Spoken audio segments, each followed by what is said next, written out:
এক বিকেলে নবীজি সাল্লাল্লাহু আলাইহি ওয়াসাল্লাম মদিনার একটি শৌখিন গলি দিয়ে যাচ্ছিলেন। দেখলেন এক ছোট শিশু পুরনো ছেঁড়া জামা পরে মাটির ওপর দাগ কাটছে। তার চোখে আনন্দ নেই, মুখে হাসি নেই, অথচ চারদিকে রমজানের রহমত বইছে। নবীজি সাল্লাল্লাহু আলাইহি ওয়াসাল্লাম শিশুটির পাশে বসে পড়লেন।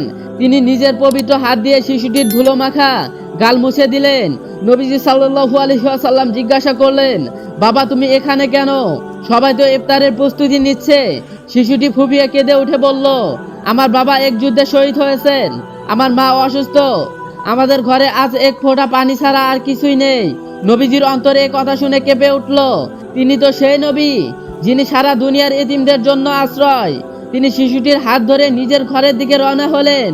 হাজরায় পৌঁছে নবীজি সাল্লাল্লাহু আলাইহি ওয়াসাল্লাম মা আয়েশা রাদিয়াল্লাহু আনহাকে ডেকে বললেন, আয়েশা দেখো, আজ আমাদের ঘরে এক জান্নাতি মেহমান এসেছে।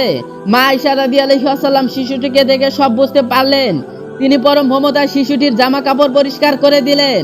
নবীজি সাল্লাল্লাহু আলাইহি ওয়াসাল্লাম তার নিজের জন্য রাখা ইফতারে সে সামান্য খেজুর আর দুধটুকু শিশুটির সামনে দিলেন। নবীজি সাল্লাল্লাহু আলাইহি ওয়াসাল্লাম নিজে পাশে বসে শিশুটিকে খাইয়ে দিচ্ছিলেন।